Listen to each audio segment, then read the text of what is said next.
Welcome to another episode of Founders Podcast. I'm your host, Ash, and this is a show where I interview proven founders and industry experts who share their stories, strategies, and insights to help you build, launch, and grow your business. In this episode, I talked to Justin, the founder of SN Labs. Justin loves starting new things. He started a bike share program at UC Berkeley and later worked at jump bikes, and Uber bought the jump bikes for a lot of money. Justin also worked at other startups. Now he's starting SN Labs. It helps new entrepreneurs learn and understand.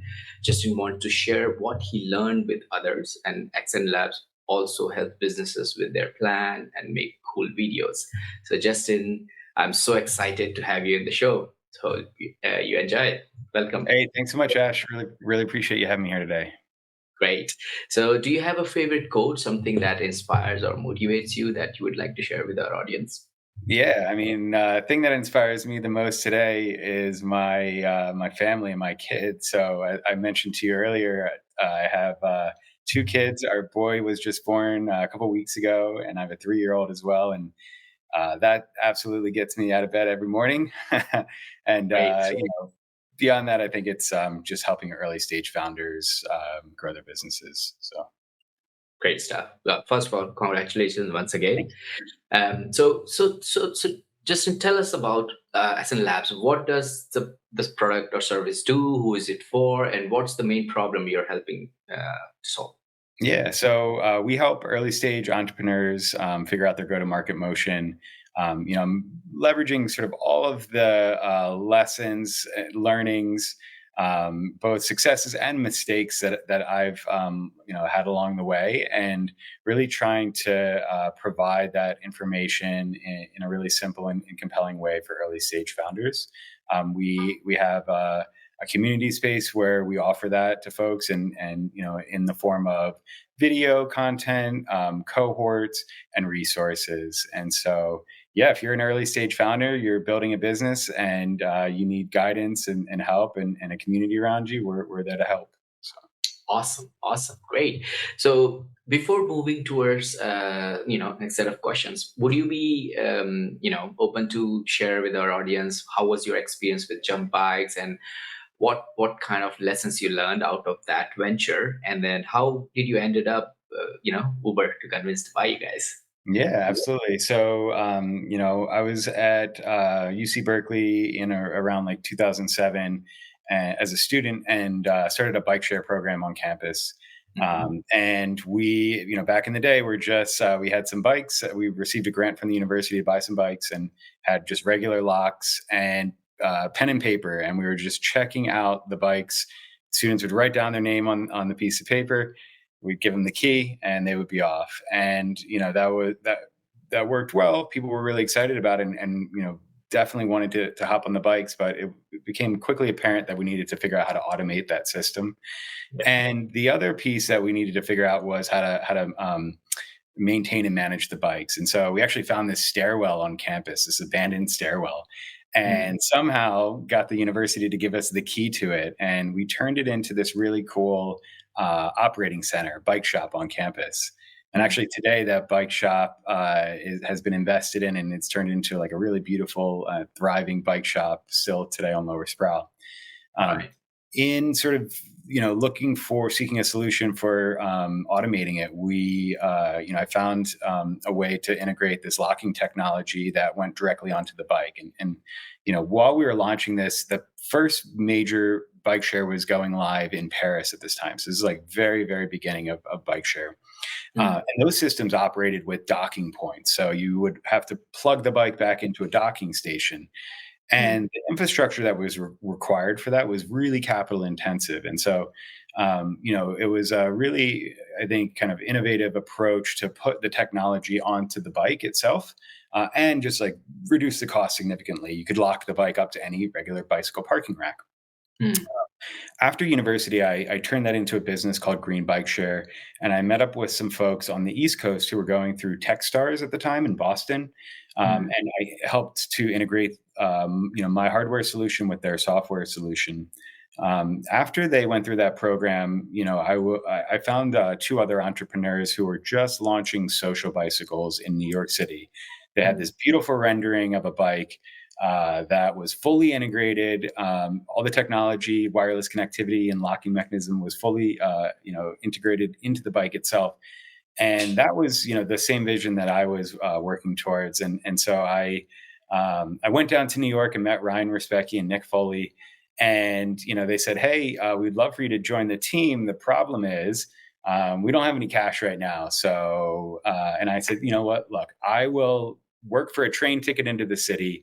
We're going to figure this out together. We're going to go raise some capital and we're going to go sell these bikes to cities around the world. And so we went out and started to do that. I started writing, they're called RFPs, requests for proposals to cities, and trying to sell our system while we were still sort of building it. We only had sort of a rendering and prototype at that time. And we were also trying to raise capital. And, at some point, months in, it was kind of getting dire. We needed the money. I was completely out of cash, completely broke. And we had our first 100 bikes on the water coming in to clear customs.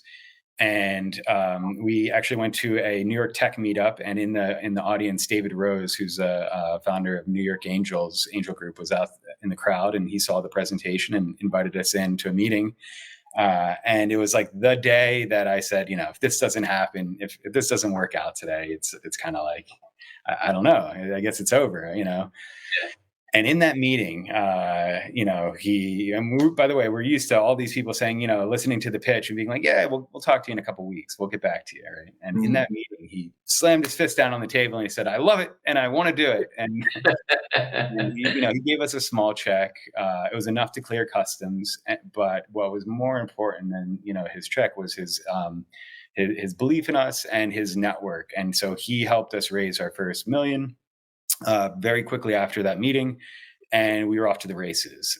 We spent years building the product, iterating on the product, and frankly, it took a long time to even just get the lights on the bike to turn on automatically, let alone enable the unlocking from a mobile app. Like, this is in the very early days of iPhones, right? So the tech was very clunky, and we were like really working through the kinks, but we had these great partners, around the country that believed in this vision and worked through it with us.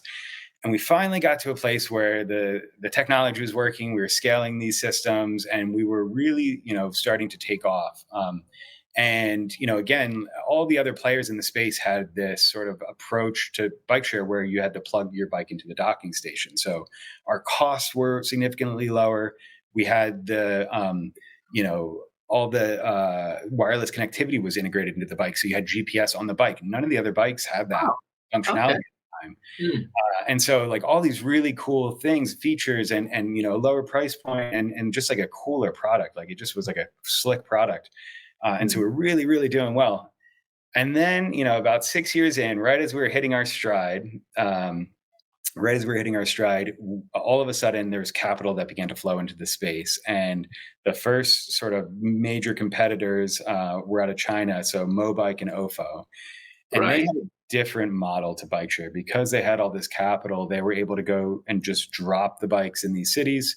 It was different from our approach. We worked very closely with the cities, and I think in the very early days with those models, they were just going and dropping the bikes. I think while we did not appreciate the approach of them like not working directly with the cities, and thought that was sort of a mistake, one thing that was interesting was that they were able to just fund these programs outright, and cities did like that. They what happened pretty quickly was Lime Bike came up as a major competitor in the US with that model, and we had some major contracts on the line. They went to the cities right before they were about to fund these programs that we had won through the RFP process, and they said, hey, why are you guys giving millions of dollars to this company for a bike share system? We'll give it to you for free. Wow. and it immediately disrupted our model. And overnight, they said, "You know what? You're right." Pulled the plug on the capital from the RPs, and Mm, I remember this morning where it was snowing outside. The snow was falling slowly, and we had just lost the day before this major RFP in Sacramento. And I thought to myself, like, if we don't change this business like today, if we don't reinvent this business like now, it's over. mm, And we immediately went to work. And there was three major things that we did. We immediately changed the business model. So instead of us getting the capital, the capex from these cities, we're going to figure out how to fund this ourselves. But by the way, we didn't have the cash to do that yet.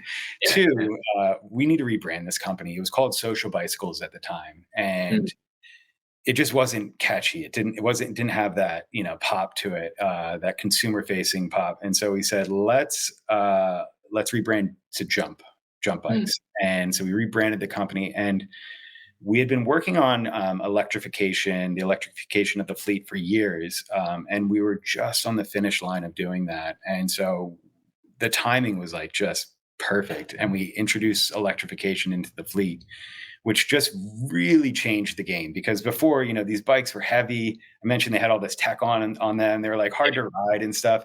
And the electrification, allowed you to just feel superhuman and just go so fast. And it was when people got on these bikes, they just immediately had that wow factor. And so those sort of three moves allowed us to reinvent the company, and we all of a sudden were sort of back in the game from like a fundraising perspective. People were interested in putting capital into the company, and we had 100 bikes that we introduced into San Francisco as our first sort of like launch around with the new name and the new business model and the new tech. And Uber got really interested in what we were doing, being that they were headquartered there. And we started talking to them about a partnership to integrate the bikes into their app. So you could, find the bike on their app and unlock it just like you find a car. Uh, mm, and so we made that partnership happen pretty quickly, integrated the tech. And a few months later, they put forward an acquisition offer. And what was crazy is like at the same time we had major funds offering us B round capital. And so mm, this sort of like decision, do we continue to build or do we go with the acquisition? And there was a bunch of negotiation and sort of ratcheting back and forth up to the point where they made an offer that we couldn't refuse, and that's how it all went down. So yeah. mm, mm. And it's interesting that you mentioned that when you start getting that traction from the end customers, Uber reached out to you guys because they had their headquarters there. So I'm guessing some of their employees must have used your services, your bikes, right? Yeah, the coolest thing about bike share, about that model was, these bikes were bright red. They were all over the street, and you could see people flying down the street having the best time that they've ever had. And so it was Yeah. just like in your face, and just like so obvious. It just marketed itself. Mm, And it kind of reminded me of like I remember the first moment when Lyft launched their ride hail service in San Francisco. They had these giant pink mustaches on the front of the cars, and like you just see it and you'd be like, what is that thing going down the street, and you become so curious naturally. And so it had that same sort of appeal. And so yeah, immediately, they're right on Market Street downtown, everyone's seeing these bikes on their way into work, and they're like, what is that? Like, we have to figure out what this is. yeah, yeah, definitely, definitely. Great stuff.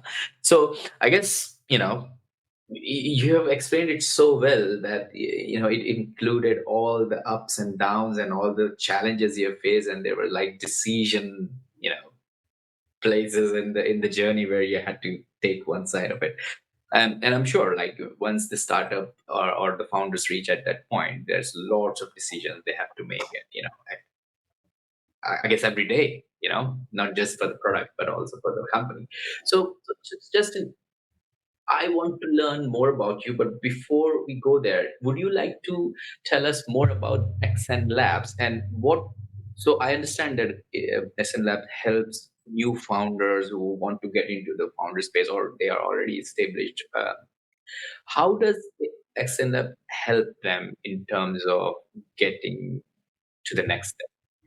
Great question. Yeah. So, I think all entrepreneurs face like the sort of 0 to 1 challenge, which is like, how do you figure out exactly what your product business model, what you call like product market fit is. And you know, there's a number of ways that you can do that, and sort of like really is encompassed in like what is your go-to-market strategy to figure that out. And from the jump bike days and sort of like all the other startups that I've been a part of after that. So Swiftly is a transit tech company. Denizen is a 3D printing technology company. Replo is a no-code web editor. All of those companies, we had to figure that out. And there's a number of sort of like strategies and tactics and ways to go about bringing a product to market and trying to figure out what that product market fit is. And so what we've done is we've really tried to boil down like all of those strategies and tactics and even growth hacks in a way that we can make it easily accessible for people to apply those tactics to their businesses. And so yeah, that's kind of like the offering is like, hey, we will help you figure out how to go from 0 to 1. Right, right. And how does that works out for Exen Labs? What is do you guys work with equity sharing, or is it a fee involved there? How does that work?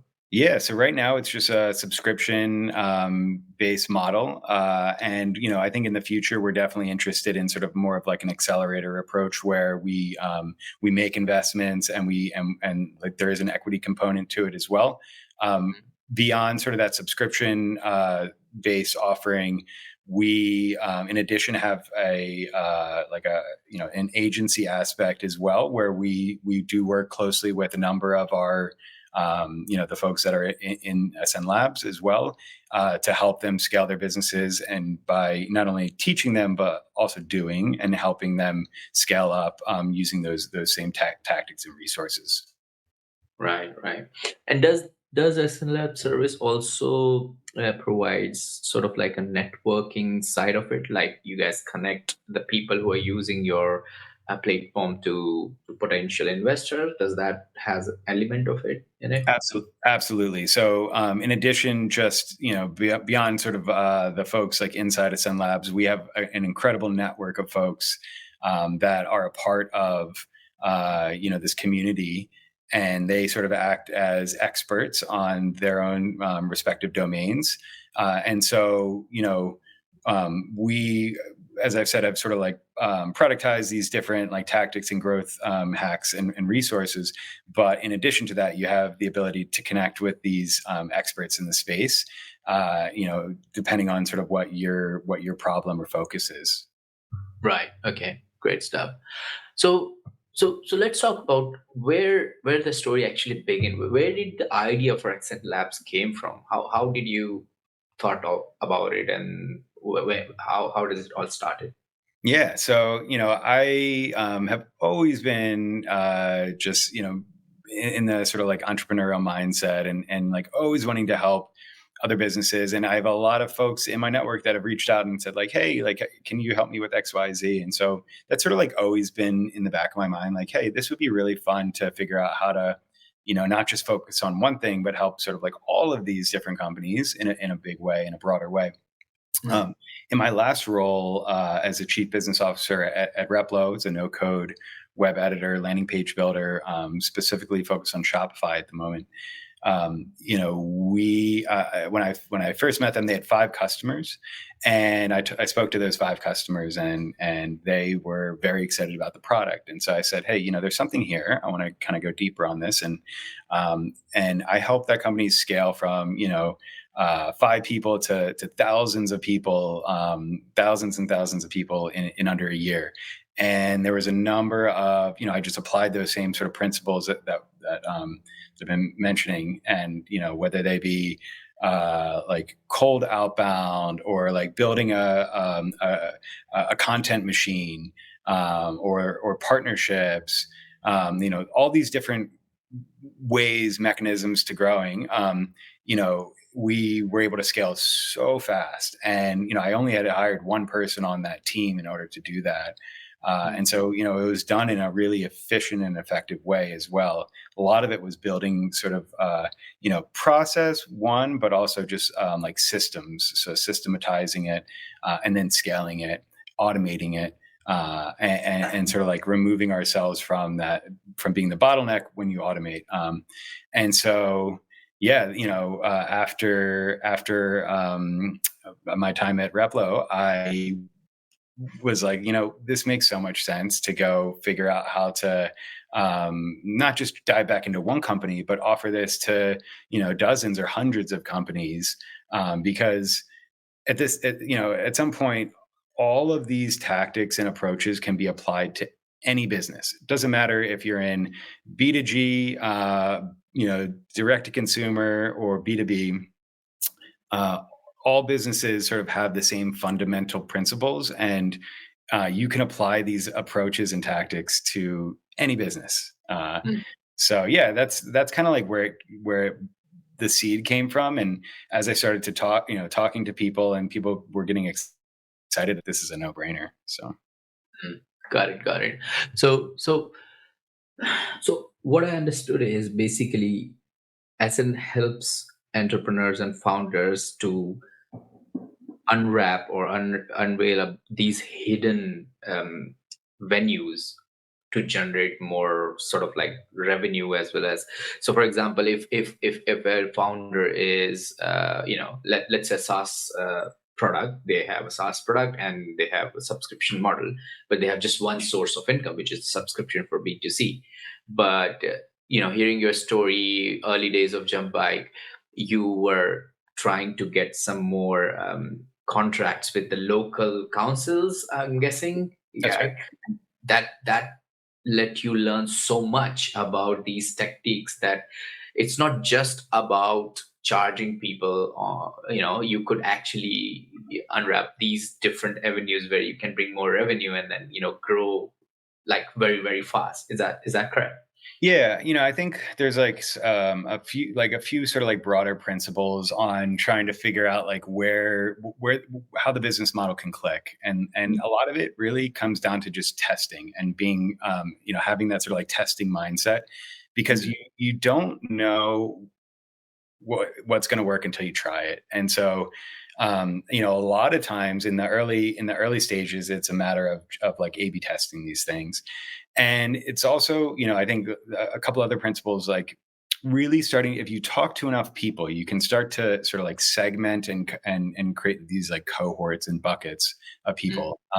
For instance, like with Replo, it was like there was a cohort of small to medium sized businesses. Maybe it was like, they had 5 people on the team and they needed a way to quickly build landing pages.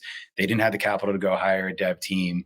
And this was a way for them to quickly build websites in a really inexpensive way. There was Mm. another cohort of folks that was like big businesses that maybe had a dev team. They had tons of engineers maybe on the team. But what we found was the engineers didn't want to work on the website.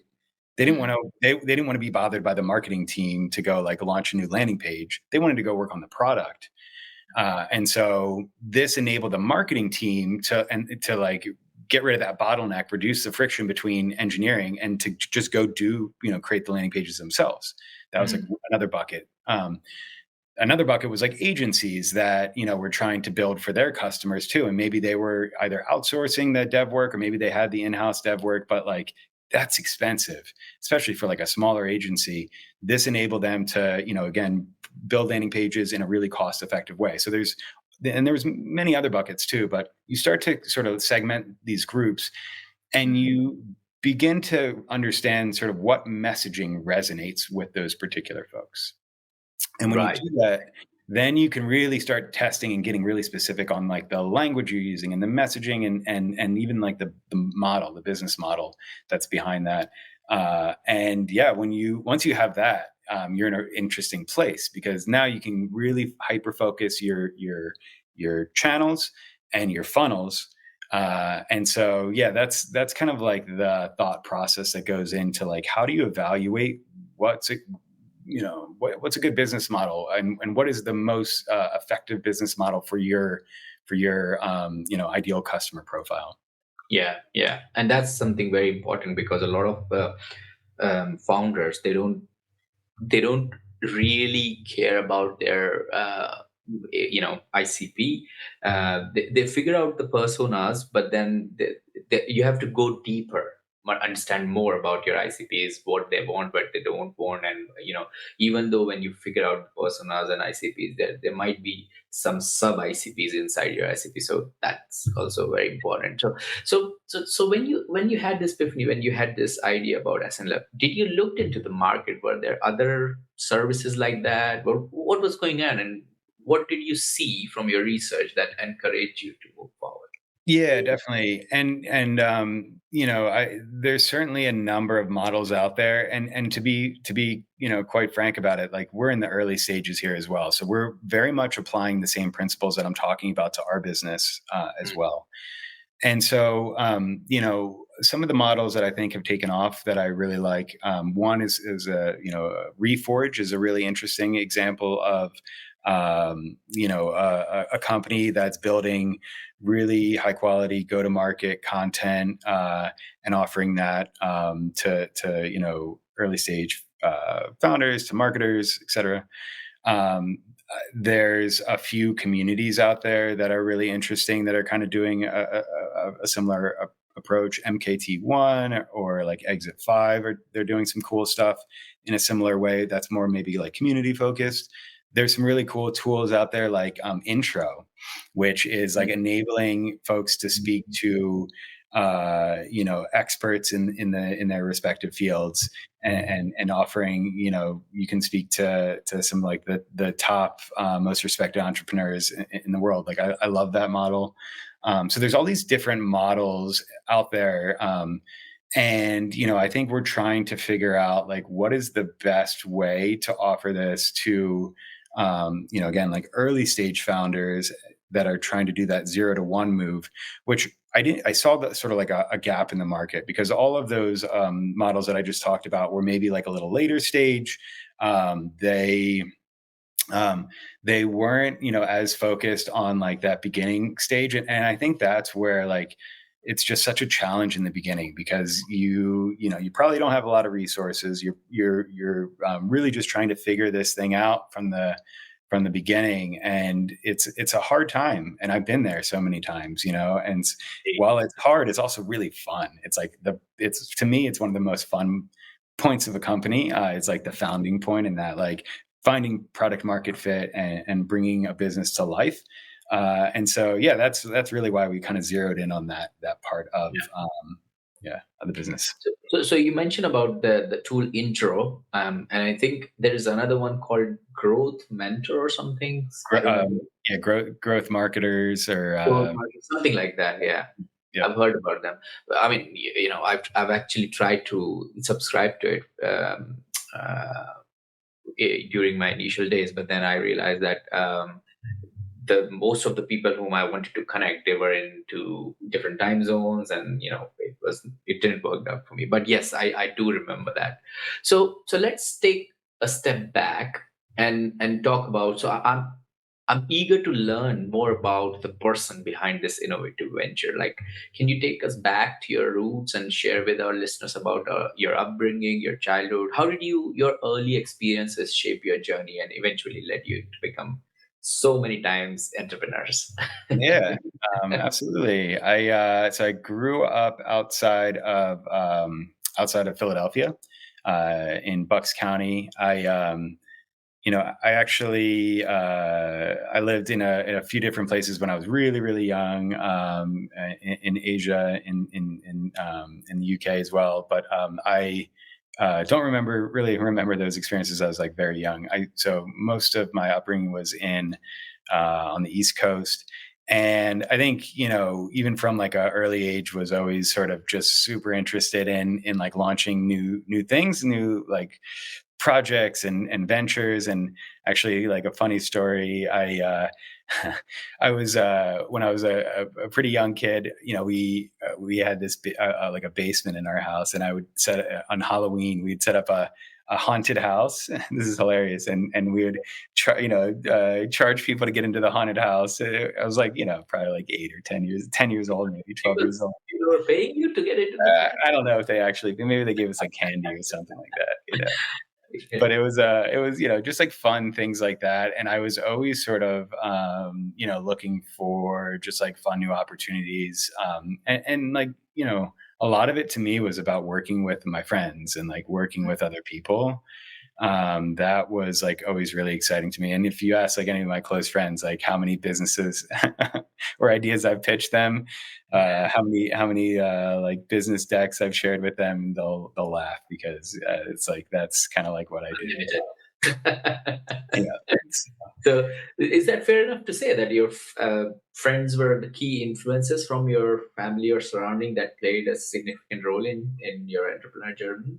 Yeah, I would say so. Friends and family. I mean, I feel like they've always been really supportive. And then as I've sort of like gone through, all of these different ventures, it's like the people, my colleagues who are also my closest and dearest friends as well, were Mm. the same people that we're like all pushing together and pushing each other forward. So yeah, very much so, friends and colleagues. Actually, it's funny. I posted something the other day about competitors, Mm. and in the bike share space, how from like 2012 to 2019. I think the way that when I look back at the like quote unquote competition, I actually found that, these people are also like close friends of mine now. We would, go around the world trying to sell all these different cities on our own respective bike share programs or systems. And in doing so, would meet these people in amazing places and would befriend them, because, you're on the road, and these are the people that you're with, and you're all working towards the same goal, ultimately, which is to improve cities, improve the environment. And so in I think that's an interesting it's interesting to me that like a lot of time people think of competition as like somebody that you're supposed to like beat or whatever.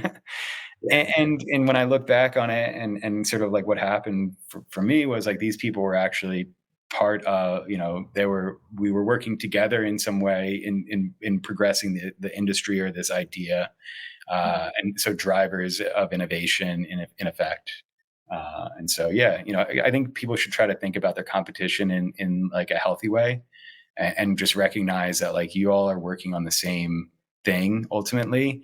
And healthy competition drives innovation. So Indeed. Indeed. Couldn't agree more on this one because a lot of uh, consumer products right now in the market. You see like beers. There's hundreds and hundreds of beers in UK itself. We have like the best beer competition every year, and mhm. all this sort of thing. And we are all working in the same industry. It's just how you produce your product and how you market it, right? How Right. you reach your customers, correct? Yeah. Okay. So where exactly is the Sun Lab right now? Like in terms of product, do you guys already are in market? You have already the the customer. How about the team? How big is how many number of customers you have, etc. Yeah, yeah. So we're in the very early stages. We've been in this sort of like beta phase on the community side. It's about to be like fully publicly launched in the next week. So we're like right at the sort of like launch phase. But we have the beta customers that are in there right now and have been providing the feedback.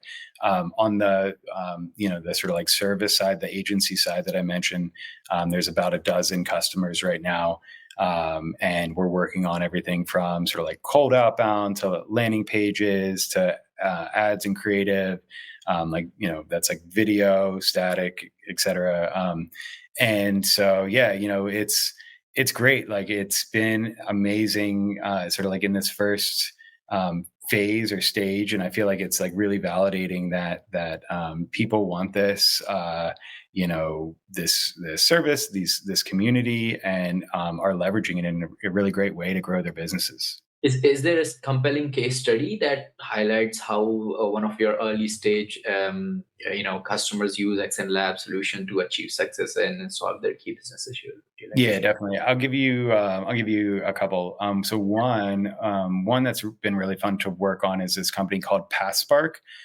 They're an ed tech company, and they are trying to help high school students figure out what their path is, what their next step is after high school, whether that be going to college, or figuring out like how to go into the job market, but like ultimately like figuring out who they are and what they want. And Yeah.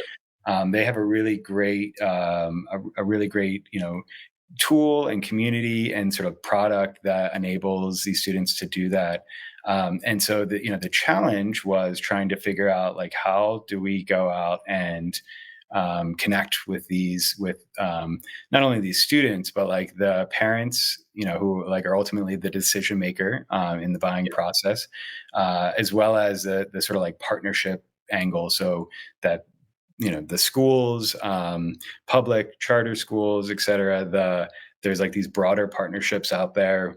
The like YMCA's of the world, the folks that are working on like youth education and whatnot. And so, we've been largely working on like an outbound strategy that's been working really well and resonating really well. I mean, what PassSpark's working on is just an incredible tool. I think a lot of everybody that's in the space that's working with teens like recognizes what the problem is, and that like people really this is important, and people need to figure this out. And so like the messaging is resonating, and so we're like really trying to like fine tune that pitch, and so that's been a really fun one to work on. Another company that I've been working with is a company called Inveterate. They're a memberships platform, loyalty platform for Shopify, and initially really started to work with them around building landing pages, thinking about like segmenting out their cohorts and understanding what messaging would resonate within those landing pages. We've also been doing some work around outbound email, and now we're moving into creative ads as well. So that's been a fun one. Um, so like a handful of like D2C sort of like Shopify companies. Another one that's great called Refunnel. They help make UGC tracking and management like really easy. That's a really cool one. Another one's Prosper. They make it really easy to share your products or your website at any point of your customer journey. So yeah, just like a ton of different products and services across the board, and all again, sort of like leveraging these tactics, these principles in a unique way to their own business. Right. Got it. Got it. That's really interesting that you already have multiple success stories and you're not even, launched fully. You're just in your beta phase. That automatically proves me that you have a big, product market fit already there, because you have already enabled other organizations to utilize the techniques, the tooling, and the network you guys are sharing with them with XN Labs. So that's impressive. So this conversation is so interesting. I want to go and go on, but it's like we are heading towards the end. But before going into our lightning round, I would like to know more from like throughout your journey and experience there must have been like some lessons learned. So if you don't mind sharing, could you reflect on your experience and tell us about more, maybe one mistake or a setback that you have encountered along the way that you consider not a regret, but a lesson learned in your life. And additionally, what advice would you give our listeners based on this experience? Yeah, maybe I'll try to give like a really hyper focused one that's like maybe like a smaller one, and then I'll give like a broad one. the hyper focused one, that's just like something I just was thinking about, and it's kind of a silly one, but like it's an important one, just like from a growth perspective, is and it was a mistake. One of the mistakes was in the early stage when you are just trying to figure out product market fit and you're trying to figure out how to grow.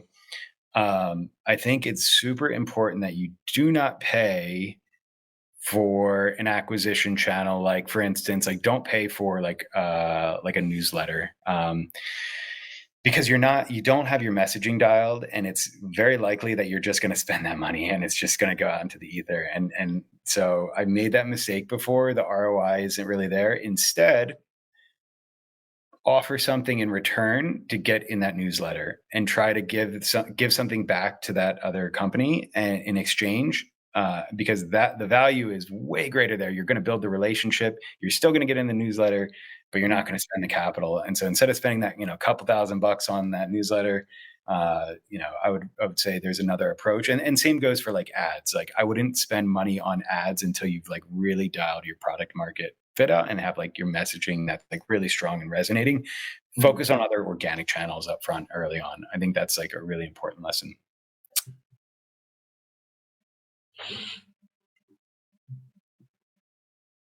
Yeah. No problem. No problem. Yeah. A broad lesson that I would focus on that I think is really important is, you can't fail unless you stop. And so like, don't ever stop. Don't ever give up. And like I mentioned in the beginning of this conversation, there was that one moment where I was like, if we don't get the money today, like it's going to be over, sort of thing. And like, it would have only been over if we didn't get the money that day. It would have been over if I packed it in and just stopped, right? But if we would have kept going, we would have figured it out somehow. So like, I think the lesson is never, ever, ever give up. And you can't fail if you don't stop. That's it. That's yeah, perfect. Perfectly said. Because I think a lot of and it's very well known from the data that around, I think, 96% of startup fail in their first 3 years or something.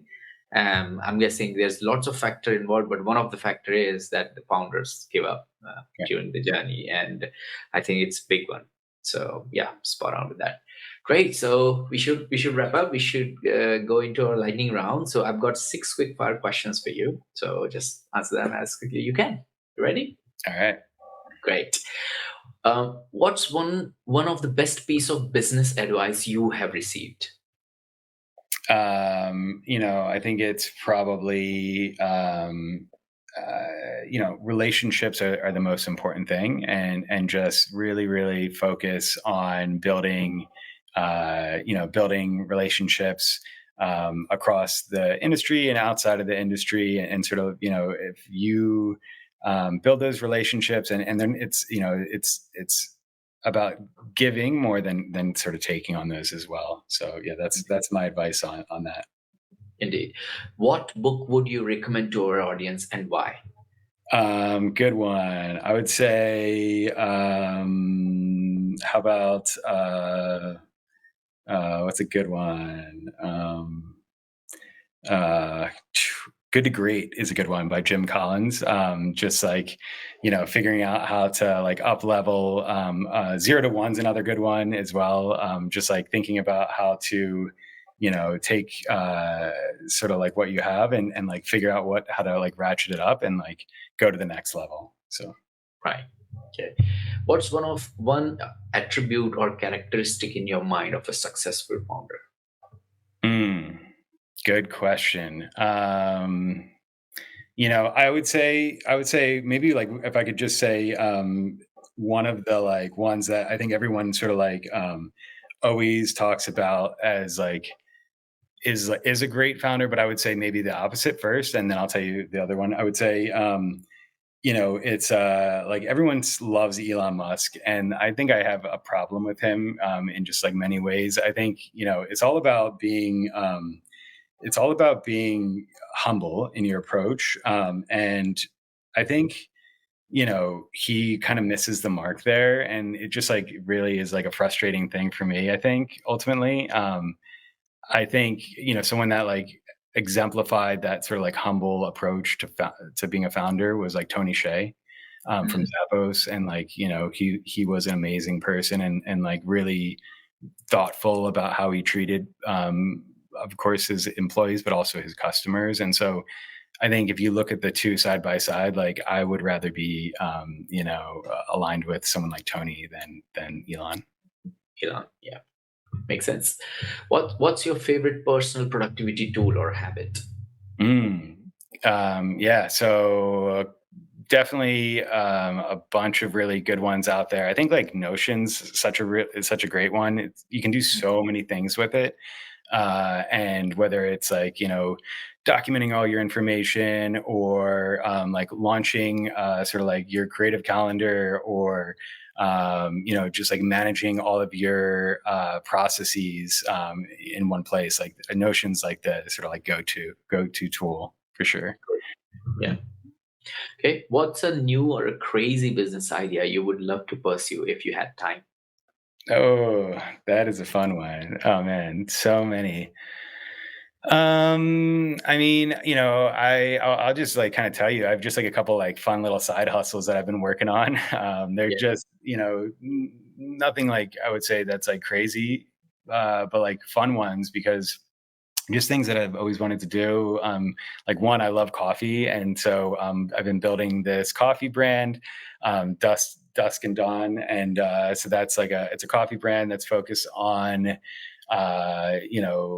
allowing people to control the amount of caffeine consumption they take while still being able to enjoy coffee. So there's sort of three different products. One is a morning blend that has like a lot of caffeine to kick the day off. One's a afternoon blend that's like really nice and mild, and then there's a decaf blend at the end of the day. So that's something I've been working on, just like in the spare minutes that I have, and yeah, trying to launch that pretty soon. The other one is a really cool tool that I've been building with some folks. It's called West Coast Road Trip. It's a fun little tool to enable people to, if you want to go on a journey on the West Coast, and you want this itinerary of all the great places to go in whatever your trip might be, you can quickly build that. Right now, it's hyper focused on the West Coast, but the idea is obviously to scale that eventually. So Yeah. yeah. Right. Interesting. And what's an interesting or a fun fact about you that most people don't know? Good one. I've been to, so in my travels, from the jump days, I've been to 30 countries, which is a fun one. And I guess maybe while that sounds like, might sound like it was like a glamorous time or something, I'll tell you, it was amazing, but I was living out of a bag. Early days of Airbnb too, finding the craziest, weirdest places to keep costs low, and it was while it was amazing to explore the world like that. I, at this stage of my life, don't know if I could do it like I did it then. So That's always the fun part, isn't it? The yeah, hostel days, I call them hostel days. totally. Great stuff. Justin, thank you so much for joining me and sharing your story, unpacking the last few years of building the business and some of the ups and downs. If people want to check out SN Labs and if they want to get in touch with you, what's the best way to do that? Yeah, absolutely. So check out ascendlabs.co. That's our website. Would love to see you in the community. You can find me on LinkedIn, Justin Wiley, and search Ascend Labs, and you'll see me there. And then yeah, if you want to reach out directly, Justin at ascendlabs.co. Great, great. Justin, thank you so much for joining us today and sharing your inspiring journey and the impactful work you're doing through SN Lab. It's been an absolute pleasure having you on Founders Podcast. Hey Ash, thank you so much, man. Really appreciate it. Great to see you. Great. Thank you all for tuning in to this episode of Founders Podcast. I hope you found our conversation with Justin insightful and inspiring.